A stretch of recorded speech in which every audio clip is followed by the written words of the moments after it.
ओम सहनाववतु सहनो भुनक्तु सह वीर्यं करवावहे तेजस्विनावधीतमस्तु मा विद्विषावहे।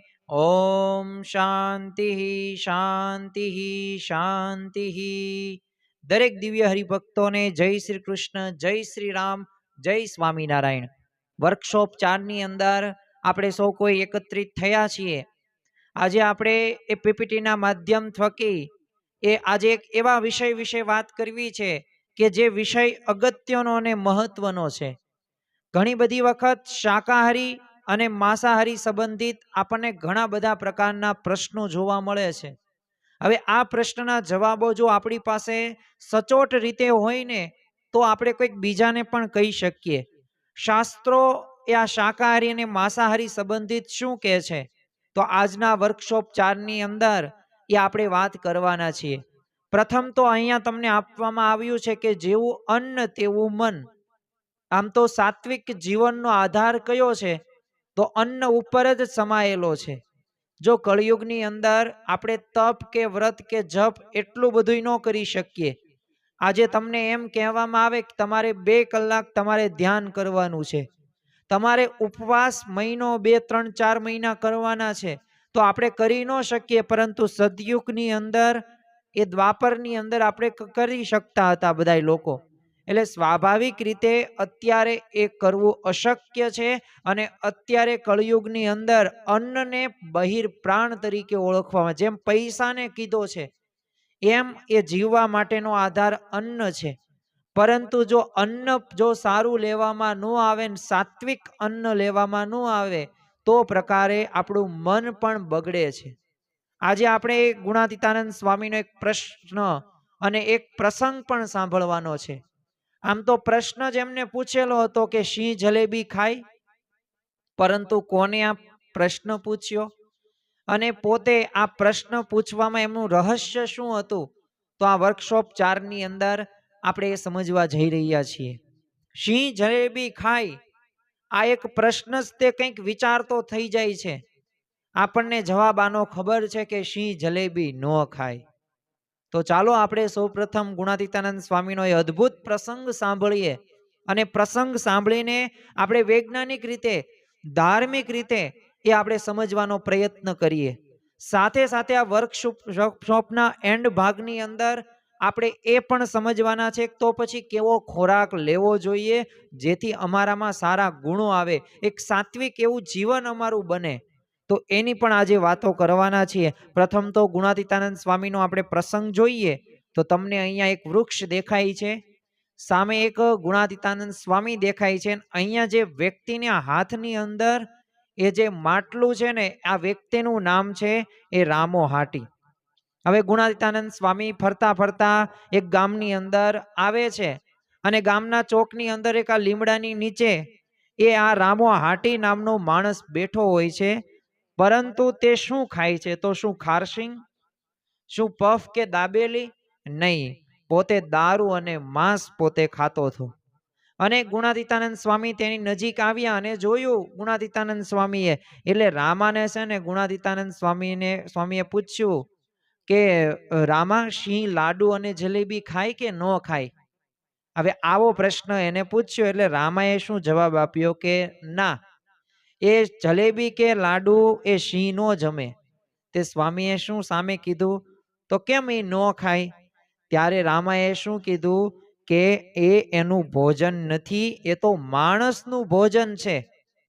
અને સ્વામીએ છેલ્લે મર્મની વાત કરતા કીધું કે જો રામા, પશુ જો માણસનું ભોજન ન ખાય તો માણસ એ જનાવરનું ભોજન કેમ કરે છે? હવે ખાલી આટલી જ વાત કરી, એક પ્રશ્નથી શરૂઆત કરી કે રામા, સિંહ જલેબી અને લાડુ ખાય, અને સામે રામાએ જવાબ આપ્યો કે એનું ભોજન એ નથી, એ તો માણસનું ભોજન છે। અને ગુણાતીતાનંદ સ્વામીએ મર્મસભર વાત દ્વારા સમજાવ્યું કે જો એ પશુ માણસનું ભોજન ન કરતો હોય તો માણસ જનાવરનું ભોજન કેમ કરે છે? અને જો ખાલી આટલું ગુણાતીતાનંદ સ્વામીએ કહ્યું અને રામો હાટી બધુંય સમજી ગયો અને કીધું કે સ્વામી, તમે જે મને કહેવા માગો છો એ હું સમજી ગયો છું. આજથી આ દારૂ અને માંસ એ બંધ કરું છું. અને ખરેખર જો ગુણાતીતાનંદ સ્વામી આ રામો હાટી નહીં પણ આવા ઘણા બધા મુમુક્ષોનું જીવન પરિવર્તન કર્યું છે. આ પ્રસંગ તો અહીંયા પૂરો થઈ જાય છે, પરંતુ આ પ્રસંગનો આધાર લઈને આજે એના દ્વારા વિવિધ દ્રષ્ટિકોણો આપણે સમજવા આ જઈ રહ્યા છીએ. જો આ પ્રસંગ એ તમને એટલો બધો અગત્યનો નહીં લાગ્યો હોય, પણ આમાં જે બે વાક્યો જે કીધા ને, એમાંય જે એક વાક્ય કીધું કે પશુ માણસનું ભોજન ન ખાય તો માણસ જનાવરનું ભોજન કેમ કરે છે, આ પ્રશ્નને આ વાક્ય રહ્યા ને એ જ એક આપણી આંતર જાગૃતિ કરે ને એવા આ બે જવાબો છે. આ એવા બે પ્રશ્નો છે, એવી આ ગુણાતીતાનંદ સ્વામીની વાતો છે. તો ચાલો આપણે સમજીએ કે આ શાકાહારી શું છે અને આ માંસાહારી શું છે, માણસની શું રચના છે અને પશુની શું રચના છે. સાથે સાથે આપણે જો સાત્વિક ખોરાક ખાઈએ તો આપણને કેવા લાભો થાય. અને ત્રણ પ્રકારના એ જે સાત્વિક હોય, રાજસી હોય અને તામસી હોય, તો આ ખોરાકો વિશે પણ આપણે વાતો કરવાના છીએ. શ્રીમદ ભગવદ્ ગીતાનો શ્લોક પણ રહીશું. સ્વામિનારાયણ ભગવાને જે શિક્ષાપત્રી લખી, તો શિક્ષાપત્રીનો પણ સંદર્ભ સાથે આજે આપણે સમજવા જઈ રહ્યા છીએ. હા, બીજું સાથે સાથે આપણને જે વૈજ્ઞાનિક રીતે આપણે સમજીએ છીએ, કારણ કે આપણને ધાર્મિક ગ્રંથોના આધારે કહેવામાં આવે ને તો ઘણી બધી વખત આપણને મનાતું નથી, પરંતુ વૈજ્ઞાનિક રીતે જ્યારે કહેવામાં આવે ને ત્યારે અમુક વસ્તુ મનાય છે. તો આપણી બુદ્ધિ કે તર્કને પણ આજે આપણે એક પલ્લાની અંદર મૂકવાની છે, પણ સામે પલ્લું આપણું આધ્યાત્મિકતાનું પણ લેશું. જો આ દરેક વર્કશોપની અંદર, હજી તો આપણે ભવિષ્યની અંદર આવા ઘણા બધા વર્કશોપ કરવાના છીએ. આ વર્કશોપનો મુખ્ય ઉદ્દેશ એ જ છે કે તમારામાં રહેલા એ પ્રશ્નોનું સમાધાન થાય અને તમે આ જ વાક્યો કે આ જ શબ્દો કે આ જ ઉદાહરણ કોઈક અન્ય વ્યક્તિને કહીને પણ એનું જીવન તમે સુધારી શકો. આપણે બધાય મનુષ્ય છીએ, માનવી છીએ, પણ માનવી ક્યારે માનવી કહેવાય કે જ્યારે એ પોતાની મદદ કરે, પોતાને સમજાવવા માટે પ્રયત્ન કરે, સાચું જ્ઞાન આપે, એને સાચો માનવી કહેવાય. એટલે મનુષ્ય રહ્યો ને માણસ, જો દરેક આપણે મનુષ્ય તો છીએ જ, તે નર કે નારી, પણ એમાંથી આપણે છે ને માનવી થવાનું છે. અને એ માનવી એટલે કેવા? દયાળુ હોય, આપણામાં પ્રેમ હોય, આપણે એમાં બીજા કરવાની, મદદ કરવાની એક પ્રેરણા હોય, પરોપકારની ભાવના હોય, તો આનાથી આપણે આગળ વધી શકીએ છીએ. ચાલો વૈજ્ઞાનિક દ્રષ્ટિએ આપણે સમજીએ. તમારે અહીંયા પીપીટીની અંદર જ તે ધ્યાન રાખવાનું છે. અને સરસ મજાના અહીંયા ફોટોગ્રાફ્સ લેવામાં આવ્યા છે. જે ફોટોગ્રાફ્સ જોઈને આપણને ખ્યાલ આવી જશે. જો અહીંયા તમને દેખાય છે સ્ક્રીનની અંદર કે શરીરની રચના શું છે. આપણે શાકાહારી કે માંસાહારી સમજતા પૂર્વે સૌપ્રથમ તો શરીરની રચના સમજવી પડે ને. તો અહીંયા તમને બે મુખ દેખાડવામાં આવે છે. એક પ્રાણીનું મુખ છે અને સામે પક્ષે માણસનું મુખ છે. જો માણસના મુખની અંદર તમને 32 દાંત પણ આપવામાં આવે છે, દાઢ જેને કે પાછળ દાઢું દાંત, અને સામે પ્રાણીમાં તમે જુઓ કે એના તીક્ષ્ણ દાંત છે. હવે આ તીક્ષ્ણ દાંત છે અને પાછા નખ પણ જો એને તીક્ષ્ણ જ હોય છે. તમે મનુષ્યના નખ જુઓ અને પ્રાણીના નખ જુઓ, એ અલગ અલગ હોય છે. સામે જો અહીં ચપટા દાંત હોય છે. કોના હોય છે ચપટા દાંત? માણસના હોય છે. જે અનાજ માટે જ તે એનો ઉપયોગ કરવામાં આવે છે. એટલે જો અહીંયા સિંહ હોય તો આ પ્રાણી, તો મેં અહીંયા તમને ગમે તે ઉદાહરણ આપે, પણ આવી રચના જેની જોવા મળે છે. કારણ કે એ બે તીક્ષ્ણ દાંત વડે એ માંસને પોતે ખાઈ શકે, એ કટકા કરી શકે, એવી એની રચના હોય છે. એટલે એવા એને દાંત આપવામાં આવ્યા છે. જ્યારે મનુષ્યને ચપટા દાંત આપવામાં આવે છે. આ ચપટા દાંત વડે પોતે અનાજ કે વનસ્પતિ હોય ને એને, એ અનાજ હોય, ફળ હોય, શાક હોય, એ આહાર એને કરવાનો છે. અને જો આ પ્રાણીઓને હોય છે ને, તો એ માંસ માટે જ તે સ્પેશિયલ ભગવાને એવી રચના કરેલી છે.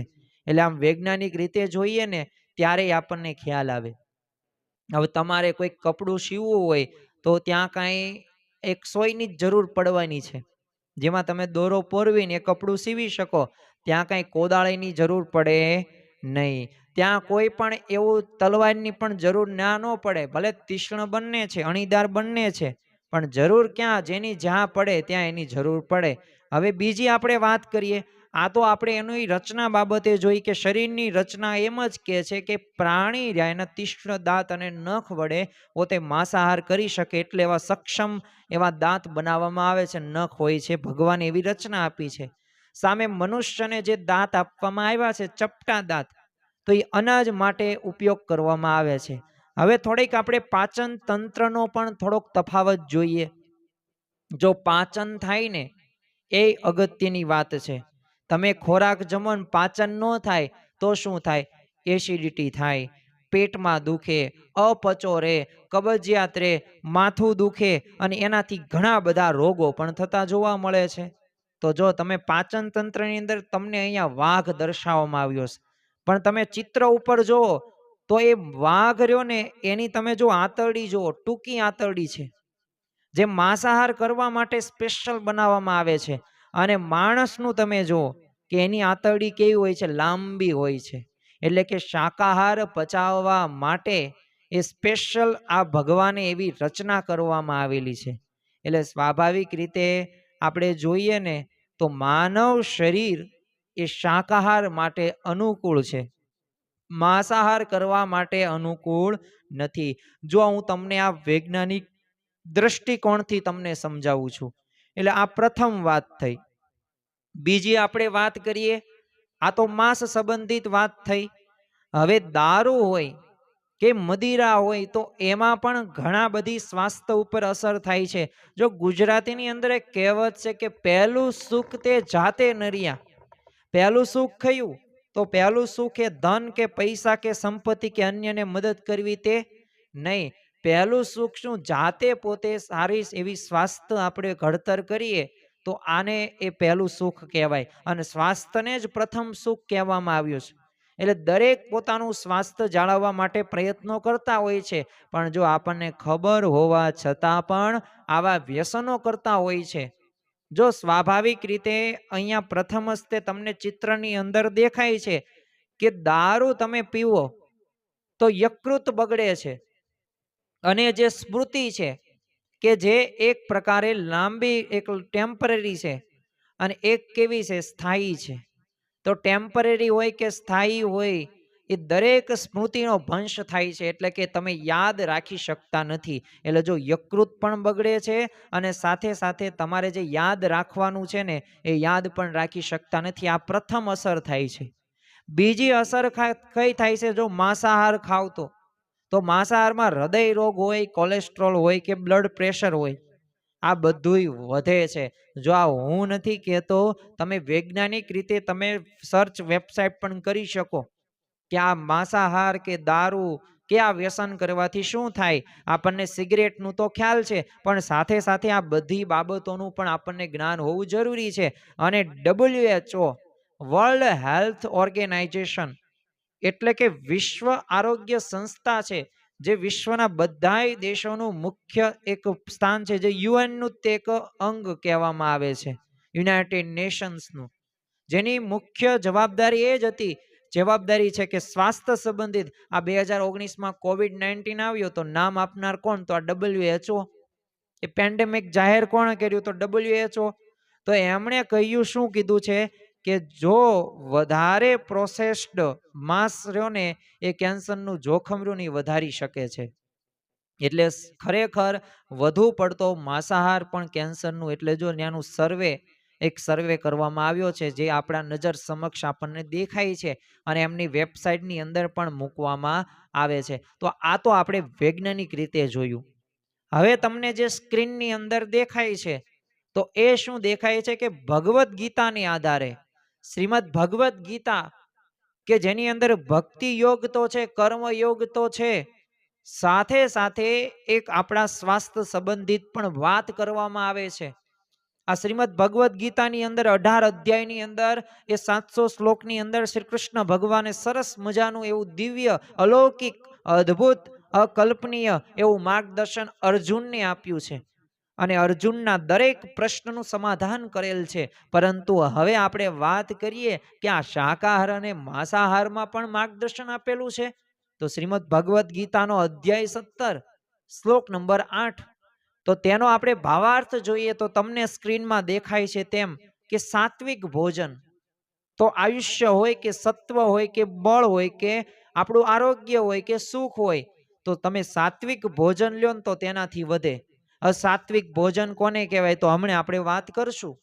પણ વાસ્તવમાં સાત્વિક હોય, તામસિક હોય અને રાજસિક હોય, આ ત્રણ પ્રકારના એ ભોજન જોવા મળે છે. જેમ ત્રણ પ્રકારની પ્રકૃતિ છે, ગુણ છે, તેવી જ રીતે તો સાત્વિકની અંદર જો ભોજન લઈશું એટલે કે બહુ તીખું તળેલું નહીં, બહુ ગળ્યું નહીં, બહુ ખાટું નહીં, બસ માપસર. જેમ આપણને સ્વાભાવિક રીતે રોટલી ને શાક જમી અને સાત્વિક ભોજન કહેવામાં આવે. પણ બર્ગર ને પીઝા, હું વિરોધી નથી ફાસ્ટ ફૂડનો, પરંતુ એવું બધું નકરું જમતા હોય તો એને સાત્વિક ભોજન કહેવામાં આવતું નથી. એટલે આનું પણ એક ધ્યાનમાં રાખવું. તામસિક ભોજન શું હોય તો મનને અશાંત કરે. આજે દરેક માણસને શાંતિ જોઈએ છે.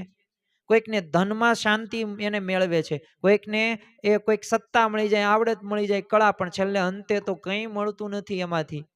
પણ જો આપણે સાત્વિક ભોજન લઈએ ને સાત્વિક વિચારો કરીએ ને તો આપણને લાભ થતા જોવા મળે છે. એટલે જો અશાંત મન કોઈને કરવું નથી, દરેકને શાંત જ મન રાખવું છે, આનંદમાં જ રહેવું છે, પ્રફુલ્લિત જ રહેવું છે.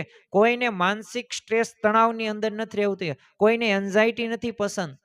દરેકને તણાવ મુક્ત જીવન જીવવું છે, દરેકને સારું એવું જીવન બનાવવું છે ને બીજાને પણ સુખી કરવા છે. તો એના માટે સાત્વિક ભોજન એ અગત્યની વાત છે. અને આગળ આપણે વાત કરીએ કે ખરેખર શિક્ષાપત્રીની અંદર પણ શ્રીજી મહારાજે જે ગૃહસ્થના જે પંચ વર્તમાનો છે તેમાં દારૂ માંસ કે દારૂ બુદ્ધિ હોય કે માંસ દયા હોય ને તો એનો નાશ કરવાની વાત કરેલી છે, કે એનો આપણે ત્યાગ કરવાનો છે.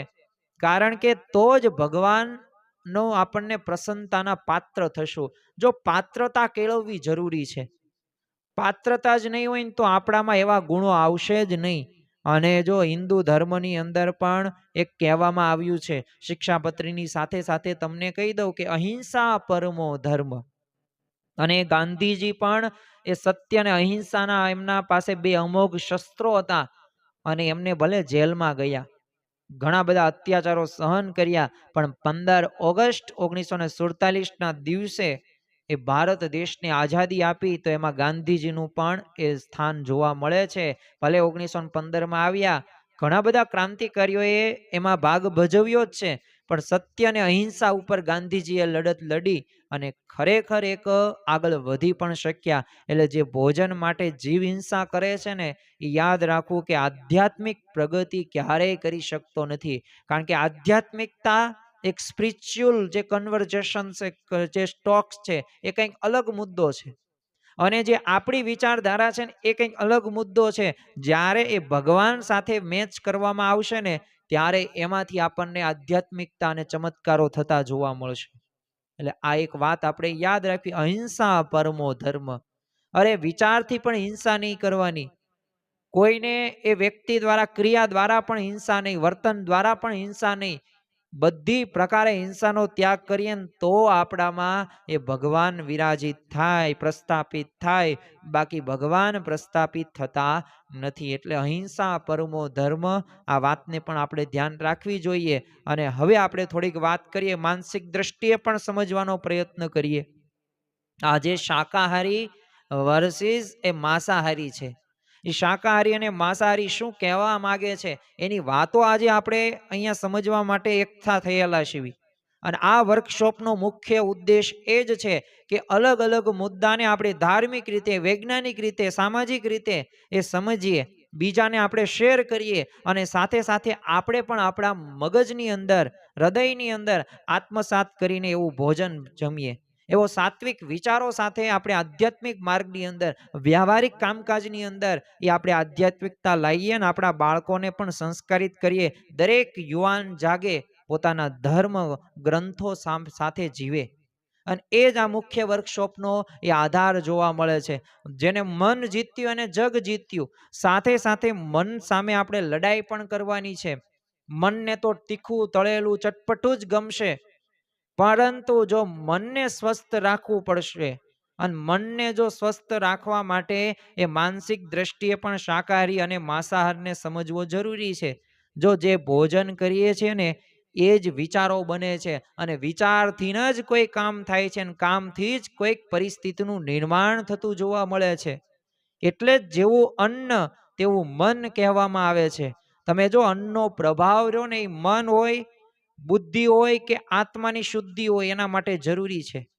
એટલે અન્ન જો અહીંયા તમને ચિત્રમાં દેખાડવામાં આવ્યા છે, ફળો છે ને શાકભાજી છે. હું એમ નથી કહેતો કે નકરા ફળો જ જમો. આપણે જો મધ્યમ વર્ગની અંદર આવતા હોય, જો આપણે નિમ્ન વર્ગની અંદર આપણી પાસે એટલી બધી પૈસા કે એટલું સંપત્તિ ન હોય, તો હું એમ નથી કહેતો કે ફળ ને એવું જ જમો, નકરી શાકભાજી સારી સારી જમો. મેં તો આની અંદર થોડાક મુદ્દા એવા લીધા છે જેથી તમે સમજી શકો ચિત્ર જોઈને તે કે ના, આપણે આવો સાત્વિક ખોરાક આને કહેવાય. તો જ સાત્વિક વિચાર આવશે, ને સાત્વિકતા હશે ને ત્યાં જ તે એ સારા વિચારો ભગવાન આપશે, નકર આપશે નહીં. જો અહીંયા તમને બીજી વાત પણ કરવામાં આવેલી છે. સાત્વિક હોય તો શાંતિ હોય કે ધ્યાન હોય કે ભજન આપણે કરી શકીએ, પરંતુ તમે જો તામસિકની અંદર, તો તામસિક જો ખોરાક લઈએ ને તો ક્રોધ હોય, આળસ હોય કે અશાંતિ હોય. આજે ધીમે ધીમે લોકોના સ્વભાવ ચીડિયાપણા થઈ જાય છે, એને કંઈ કહેવાતું નથી. ક્રોધનો ને એ બાટલો, અમુક તો એવું જ બોલે છે કે બાટલો ફાટી ગયો. તો આવું બધું બોલે છે, તો એનું કારણ શું છે? તામસિક છે. એક તામસિક ખોરાક લે છે એટલે એના તામસિક વિચારો આવે છે, તામસિક વિચારો આવે એટલે એવી ક્રિયાઓ પણ કરે છે. એટલે જો મનને શાંત કરવા માટે માનસિક રીતે આ શાકાહારીઓની અગત્યની વાત છે. એટલે જેવું અન્ન તેવું મન, આ વાતને આપણે ધ્યાનમાં રાખવાની છે. આગળ આપણે વાત કરીએ સાથે સાથે, કારણ કે દરેક પ્રશ્નનો જવાબ આપણી પાસે એ હોવો જરૂરી છે, અને જેટલો પ્રશ્નના જવાબો આપણી પાસે હશે એટલા આપણને લાભો પણ થશે. હવે હૃદય પરિવર્તન, ફરી વખત એ પ્રથમ ગુણાતીતાનંદ સ્વામીનો એ પ્રસંગ રામાહાટીનો જોઈએ તો હૃદયનું પરિવર્તન રામાહાટીનું થઈ ગયું, અને એને શું કહી દીધું કે આજથી આ દારૂ માંસ બંધ. તો જો આવા સંતોના વચનથી આવા લાભો પણ થતા જોવા મળે છે, અને ખરેખર સત્સંગની આ જ શક્તિ છે. જો આ આધ્યાત્મિકતા મેં અહીંયા તમને શ્લોક સાથે સમજાવી, એનું કારણ શું છે? કારણ કે એ પ્રસંગમાંથી આપણને ઘણું બધું શીખવા મળે છે. સત્સંગ એટલે શું? તો સારાનો સંગ કરવો, સારી સમજણો પ્રાપ્ત કરીએ. જો સાચો સંત હોય ને, એ સીધો ઉપદેશ નથી આપતા, પરંતુ એક વાક્યથી અંતરાત્મા જગાડી દે છે. એટલે આ પ્રસંગો રહ્યા ને, આ વાક્યો રહ્યા ને, એ આપણને કંઈક ને કંઈક તો શીખ આપે જ છે. એટલે આપણા જીવનની અંદર આ વાત પણ આપણે ધ્યાનમાં રાખવી જરૂરી છે. એટલે ખરેખર આ સત્સંગની એ આપણને આવી દુર્લભ પ્રાપ્તિ થઈ છે. તો આ શાકાહારી કે આ માંસાહારી, આ સંબંધી આપણે જે વાતો કરી, આ વાતોને આપણા હૃદયની અંદર આપણે જડી દેવાની છે. જો હું એમ નથી કહેતો કે આ સાચું કે આ ખોટું, પણ શાસ્ત્રોના આધારે વૈજ્ઞાનિક દ્રષ્ટિએ આપણે સમજવાનો પ્રયત્ન કર્યો છે. અને રામાહાટીએ જેમ સંકલ્પ કર્યો કે તમે જે કહ્યું ને એનો વાક્યનો અર્થ હું સમજી ગયો છું, એટલે આજથી આ દારૂ માંસ બંધ. તો જો એ અડગ જે નિર્ણય લીધો, એ નિશ્ચય કર્યો, તો એવી જ રીતે આપણે પણ આવી રીતે નિશ્ચય કરવાનો છે. આપણે વૈજ્ઞાનિક રીતે સમજ્યા, માનસિક રીતે સમજ્યા, સાથે સાથે ધાર્મિક ઉદાહરણો, દ્રષ્ટાંતો દ્વારા પણ સમજવાનો પ્રયત્ન કર્યો. તો આ વર્કશોપની અંદર આપણે સૌ કોઈ એ જોડાયા, એમાં સૌ પ્રથમ તમારો આભાર. પરંતુ સાથે સાથે વિશેષ આભાર ત્યારે જ તે કહેવાય કે જ્યારે તમે આ જ વિડીયો કે આ જ વર્કશોપ એ તમે અન્યને પણ શેર કરો, અને શેર કરવાથી એ સ્વાભાવિક રીતે એના જીવનમાં પણ એક સાચી એવી સમજણ ને સાચું એવું જ્ઞાન પ્રાપ્ત થશે. તો આ સત્સંગની શક્તિ છે. આ વાક્યો, આ ધર્મ ગ્રંથોના વાક્યો છે. તો એ પ્રમાણે આપણે શાકાહારી થઈને, એક પંચ વર્તમાનમાં દ્રઢ થઈને આપણે ભગવાન અને સંતને એ રાજી કરવાના છે. જય સ્વામિનારાયણ, જય શ્રી કૃષ્ણ, જય શ્રી રામ.